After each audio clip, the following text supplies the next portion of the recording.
Bonjour et bienvenue à cette mini-récup qui se concentre sur le premier module de secondaire 3, soit l'expérience des Autochtones et le projet de colonie. Il y a quand même beaucoup d'informations à partager, donc on va y aller en deux vidéos. La première vidéo se concentre sur les populations autochtones avant l'arrivée des Européens et la deuxième vidéo, bien logiquement, c'est vraiment la période où il y a les premiers contacts entre les populations autochtones et les explorateurs européens. Et là, avant qu'on aille plus loin, juste mentionner que maintenant, c'est une révision. Donc, on n'ira pas dans le détail de chaque élément, mais on va se concentrer sur les principaux éléments à retenir. Alors, première question. Comment s'est peuplée l'Amérique? Mais selon l'hypothèse là, qui explique le mieux le peuplement de l'Amérique, en fait, c'est la thèse de la migration asiatique. Donc, en regardant la carte, là, on peut voir que il y a des zones en vert pâle autour des continents. Puis ces zones-là, en fait, c'est si on remonte il y a longtemps, ces zones-là, en fait, c'était de la terre. On pouvait marcher dessus. Donc, la théorie, c'est que les populations humaines sont passées de l'Asie vers l'Amérique par ce qu'on appelle le détroit de Bering.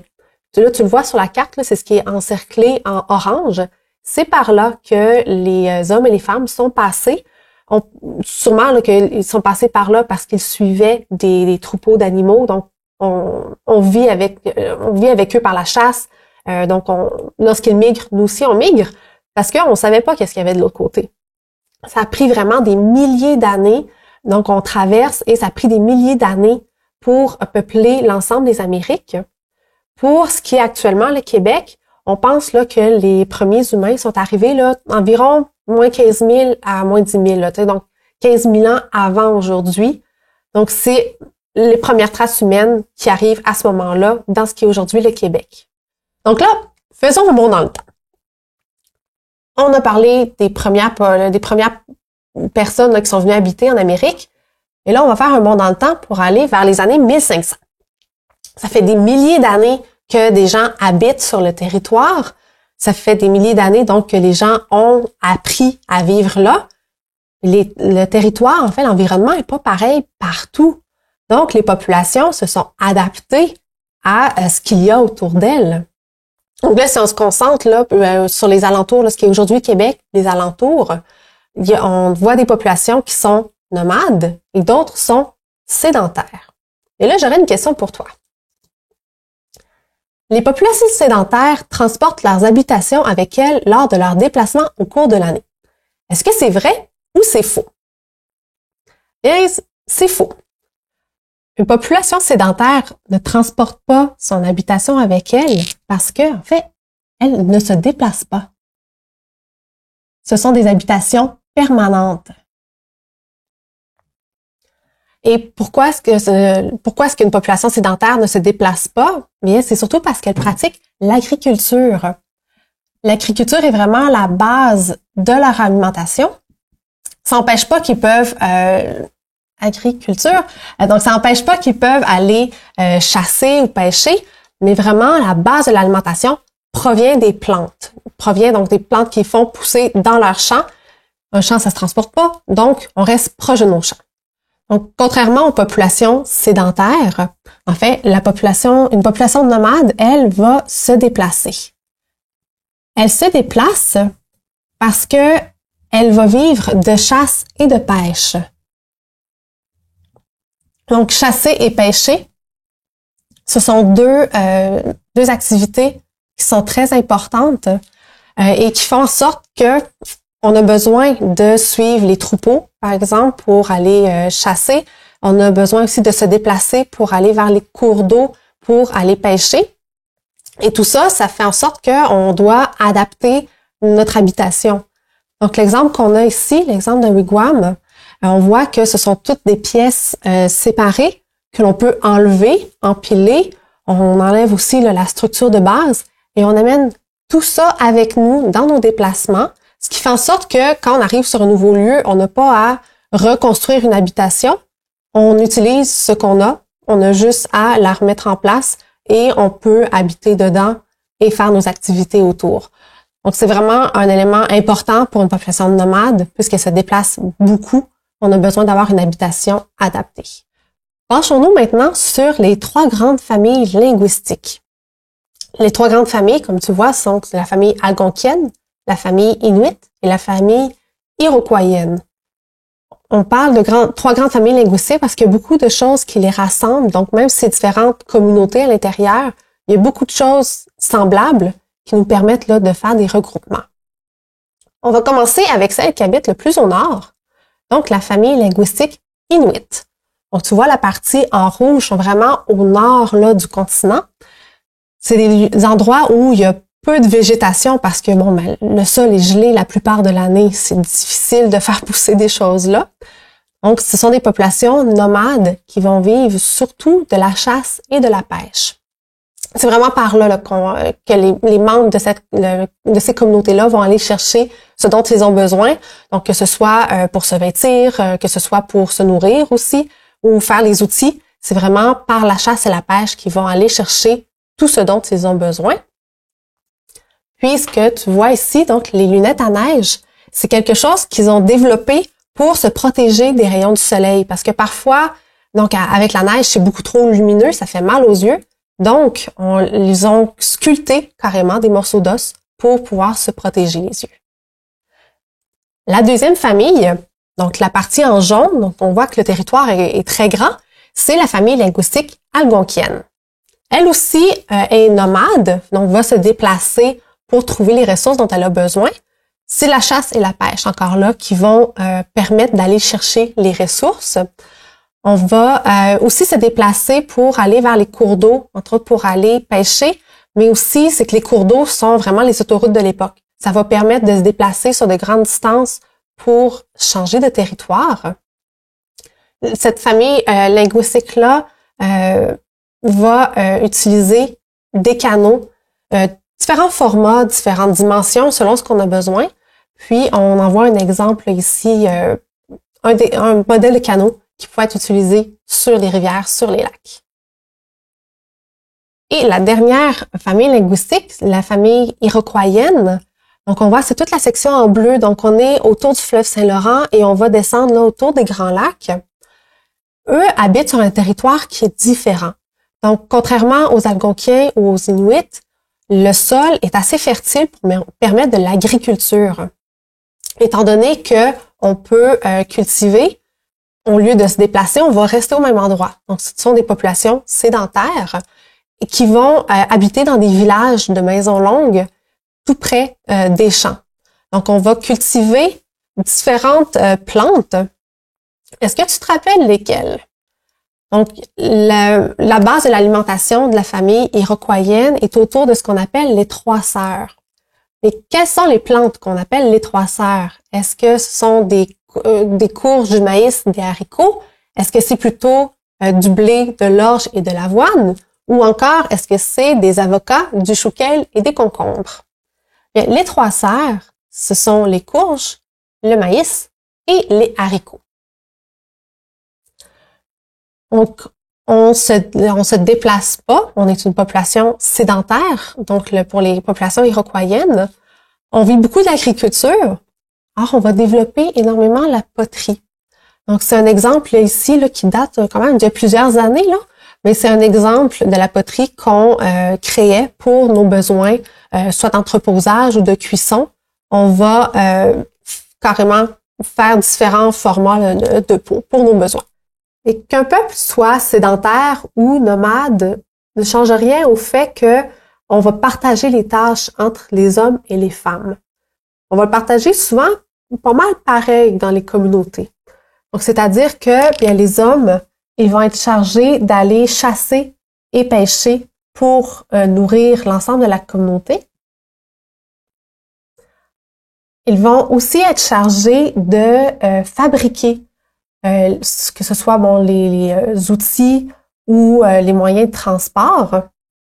Ils vont construire, avec l'aide des femmes, ils vont construire les habitations. Ils vont aussi être chargés de la défense du territoire. Donc, s'il y a quelque chose qui se passe, là, il faut prendre les armes Donc, c'est les hommes qui vont aller défendre le territoire. Et bien, il y a beaucoup de commerce aussi qui se fait. Ce sont les hommes qui vont aller commercer. Les femmes, de leur côté, elles vont s'occuper, entre autres, beaucoup de la nourriture. Donc, que ce soit d'aller cueillir ou cultiver les plantes. Elles vont aussi faire la cuisine. Donc, elles vont préparer les aliments, elles vont cuisiner, puis elles vont s'occuper aussi de la conservation de tout ça, parce que, bon, on mange pas tout d'un coup. Faut aussi en garder pour plus tard. Elles vont traiter les peaux pour en faire des vêtements ou des couvertures ou autres. Elles vont traiter les peaux, puis elles vont aussi coudre les vêtements. Ce sont aussi elles qui vont principalement prendre soin des enfants, mais c'est pas seulement les femmes là, qui vont faire le soin aux enfants. En fait, c'est l'ensemble de la communauté qui va avoir son mot à dire là-dedans. Les enfants, eux, de leur côté, bien, ils vont apprendre au contact des adultes. Donc, il n'y a pas d'école en tant que telle, c'est on est avec les adultes et on apprend avec eux en les regardant. Donc, c'est l'observation.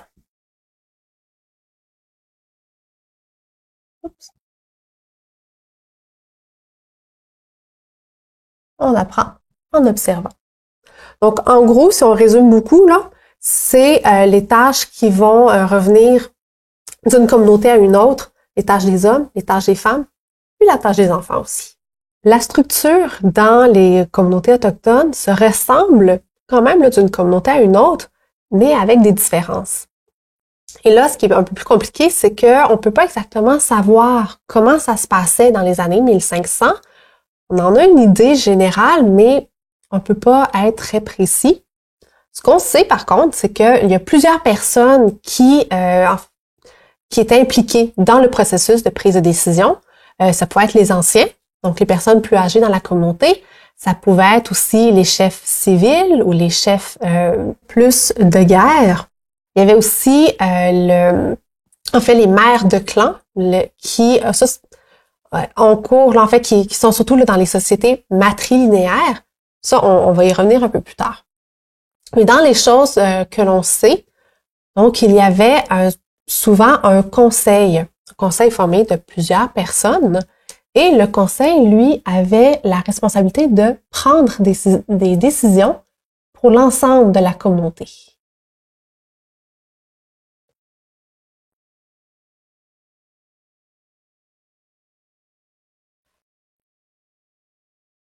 Donc, on réfléchissait, on discutait et on prenait une décision qui allait s'appliquer pour l'ensemble de la communauté. Les chefs, de leur côté, eux, en fait, ils avaient entre autres la responsabilité de négocier des alliances.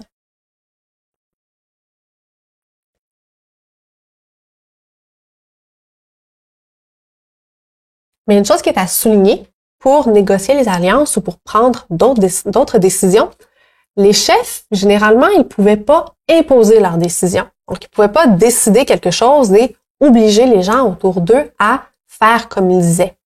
Ils devaient, en fait, utiliser la persuasion.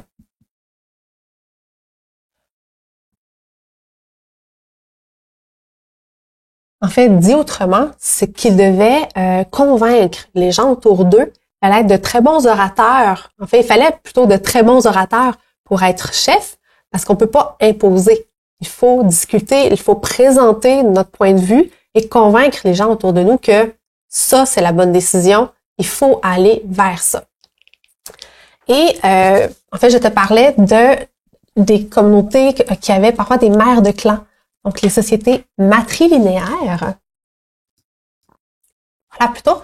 Donc, les sociétés matrilinéaires, celles qu'on connaît beaucoup, ce sont des communautés qui sont dans la famille linguistique iroquoienne. Donc, au lieu que ce soit la famille du père qui soit la plus importante là dans la lignée, c'est la lignée de la mère qui était la plus importante. Puis ça, pour se démêler un peu là-dedans, donc il y a patrilinéaire et il y a matrilinéaire. Toujours là, linéaire ensuite. Donc, lorsqu'on parle de patrilinéaire, ça ressemble à père. Donc, on sait que c'est la lignée familiale du père qui était la plus importante. Donc, entre autres, par exemple, c'était le nom de famille du père qui était donné aux enfants. Quand on parle d'une société matrilinéaire, matri, ça ressemble à mère. Donc, dans ces cas-là, c'est pas le nom de famille du père qui était donné aux enfants, mais celui de la mère. Donc, en gros, là, pour se démêler, matri, patrilinéaire. Les peuples autochtones partagent un ensemble de croyances puis de valeurs.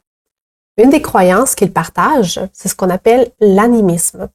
L'animisme, comme tu le vois ici, c'est la croyance selon laquelle chaque élément de la nature, ça peut être des animaux, ça peut être plusieurs plantes, il y a aussi même des phénomènes naturels, là, on croit que tout ça peut avoir une âme. Donc, c'est un élément qui est central dans la vision du monde parce qu'il y a toute une question de contact, en fait, de communiquer avec ces âmes-là, avec ces esprits-là, et toute une question aussi d'équilibre qu'on veut conserver dans le monde. On fait partie de tous ces éléments-là.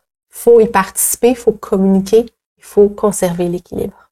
Donc, le chaman est un personnage important parce que c'est lui qui va faire le lien entre les humains et le monde des esprits. Bien, donc, entre les humains et les esprits. Donc, c'est très important de communiquer, comme je disais, avec les esprits. C'est très important de s'assurer que tout est en harmonie, que tout là, est équilibré. On va aussi consulter le chaman pour connaître le futur. Donc, par exemple, on veut aller chasser. Donc, ça peut être intéressant de connaître le futur pour savoir comment ça va se passer. Est-ce que ça va être correct, tout ça? On va aussi aller vers le chaman si on est malade ou si quelqu'un est malade, parce que le chaman est celui qui va guérir. Il a les connaissances des plantes, il a des connaissances là, par rapport aux maladies. Donc, c'est lui qui va se charger des malades. Puis, il y a un aspect aussi, oui, les plantes, mais il y a un aspect aussi d'esprit à travers les maladies. Donc, c'est pour ça que le chaman est vraiment la personne vers laquelle on va aller. Il va aussi être la bonne personne pour interpréter les rêves.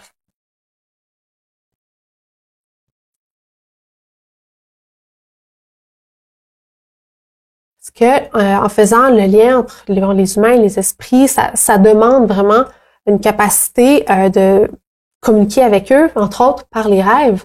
Donc, que ce soit lui ou une autre personne, il va pouvoir interpréter pour dire qu'est-ce que ça voulait dire le rêve que tu as eu. Donc, le chaman aussi, un élément qui est important à souligner, le chaman, ça peut être un homme ou une femme, et peu importe, ils vont pouvoir accomplir là, toutes les tâches. La tradition orale, elle est centrale dans les communautés autochtones. C'est comme ça qu'on va transmettre les savoirs, qu'on va transmettre les croyances aussi. Mais la tradition orale, en gros, en fait, c'est du bouche à oreille.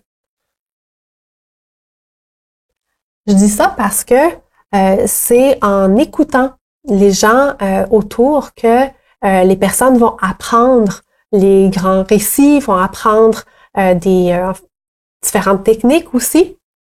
Donc, par le bouche à oreille, les gens, à force d'écouter, vont retenir ces informations-là pour pouvoir, à leur tour, les raconter. Et ça fait en sorte que les informations, les croyances, les grands récits vont passer d'une génération à une autre. Don et contre-don, en gros, là, si on résume, c'est que une personne ou une communauté va donner quelque chose auquel elle accorde de la valeur à une autre personne ou une autre communauté. En retour, elle va recevoir autre chose de valeur de cette personne ou cette communauté-là. Donc, il y a vraiment toute une idée d'échange entre les deux. Et ça peut se faire, entre autres, lorsqu'on veut faire des alliances, qu'on veut établir une alliance, ou lors d'un mariage, par exemple. Donc, toute cette notion de don et de contre-don-là. Et c'est une pratique qui est liée au prestige, parce que le prestige d'une personne est lié à, entre autres, à sa générosité. Comme tu peux le voir sur la carte ici, il existe de grands réseaux commerciaux, il existe beaucoup de liens commerciaux entre les différentes communautés autochtones. L'idée, bon, pas besoin de prendre par cœur là, toute la carte.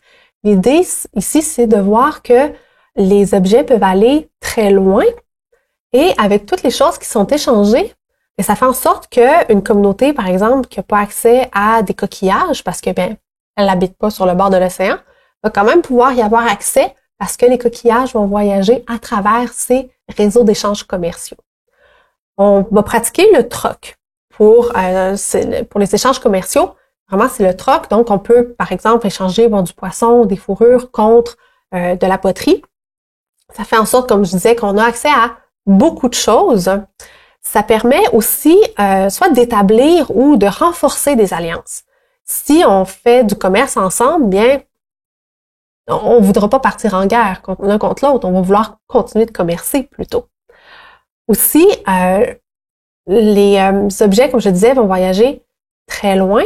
C'est un élément que les explorateurs européens vont trouver intéressant. En fait, plutôt les populations européennes vont trouver intéressant parce que en allant commercer, donc on voit le fleuve Saint-Laurent donc qui rentre dans les terres. Il y a plusieurs routes de commerce qui touchent le Saint-Laurent. Donc, en allant juste proche du Saint-Laurent, on va pouvoir avoir accès à des ressources qui sont très loin à l'intérieur des terres. Donc là, je prends un peu d'avance sur la deuxième vidéo, donc la deuxième partie là, du module, mais juste, je voulais le pointer à quel point les réseaux sont étendus. Et ça, c'est un élément qui va être d'intérêt pour la suite. Donc, comme on a vu, il y a tout un réseau commercial, un réseau d'échange commercial. Il y a aussi tout un réseau d'alliances à travers l'Amérique du Nord. Les alliances, entre autres, vont être liées au commerce à certains endroits. Donc, dans certains cas, le commerce va être la base d'une alliance. Et ça, c'est pas toujours, c'est parfois. Les alliances, comme les rivalités, peuvent changer avec le temps. Donc, des amis deviennent ennemis et vice-versa. Mais les guerres peuvent être liées à la protection d'un territoire. Donc, il y a différentes raisons pour faire la guerre, mais les guerres sont assez fréquentes.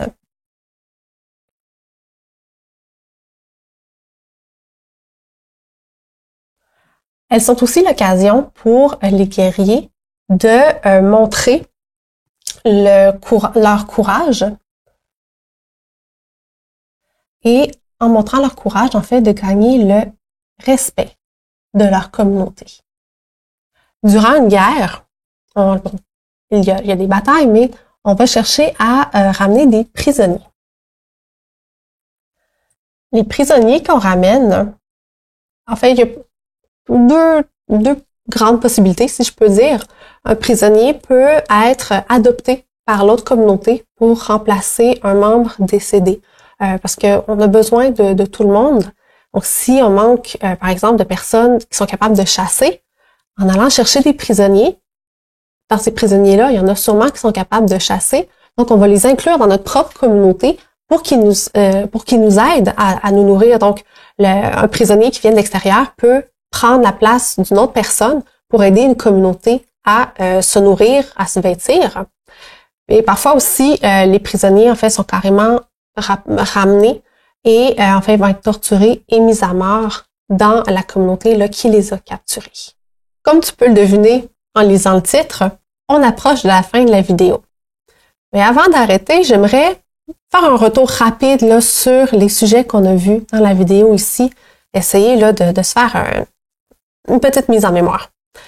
Donc, au commencement, pour le peuplement de l'Amérique du Nord, l'hypothèse actuelle, c'est que ça serait venu par le détroit de Bering. Donc, les populations humaines sont passées par le détroit de Bering pour ensuite aller à différents endroits en Amérique. Il y a des modes de vie différents selon qu'on est nomade ou sédentaire.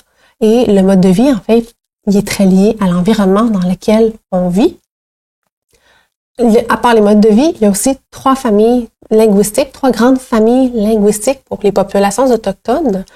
Donc, il y a la famille Inuit, la famille algonquienne et la famille linguistique, toujours la famille linguistique iroquoienne. À l'intérieur des communautés, même si on est nomade ou sédentaire, en fait, on partage les tâches entre les hommes et les femmes. Il y a aussi une vision du monde qui est commune à travers les communautés. Donc, l'animisme qui est très présent à travers les communautés. L'animisme, on se souvient que c'est la croyance que autour de nous, que ce soit des animaux ou des plantes, ce qui est autour de nous peut aussi avoir un esprit. Et pour communiquer avec ces esprits-là, le chaman ou la chamane est très important parce que il va faire le lien entre le monde des esprits, le monde des humains. Il va aussi, entre autres, pouvoir guérir les malades. La tradition orale, c'est pas par des livres dans les communautés autochtones qu'on va transmettre l'information, c'est par la tradition orale. Donc, comme je disais, c'est de bouche à oreille, génération en génération, que l'information va pouvoir se transmettre. Il y a toute la pratique du don et du contre-don qui est aussi très importante. Donc, donner et recevoir, que ce soit avec une communauté ou une personne, c'est un élément qui est très, très, très présent. Il y a de grands réseaux d'échanges commerciaux à travers le continent. Donc, on se rappelle de la grande carte. On va pouvoir échanger des biens parfois très loin les uns des autres. Et ce réseau d'échanges commerciaux-là va être à l'origine de certaines alliances aussi entre les communautés. Parce que la guerre est très présente, mais aussi on fait des alliances entre d'une communauté à une autre. Et la guerre est très présente, mais elle sert entre autres à ce que les guerriers puissent montrer leur courage et gagner le respect de leur communauté. Je crois que ça fait pas mal le tour. Je t'invite à écouter la 2e vidéo. Donc, pour avoir vraiment le module au complet, je t'invite à écouter la 2e vidéo de cette mini-récup. Et là, on va aller vraiment dans la partie où il y a des contacts entre les communautés autochtones et les premiers Européens qui traversent l'Atlantique pour venir en Amérique. Venir là, on va parler surtout du Canada.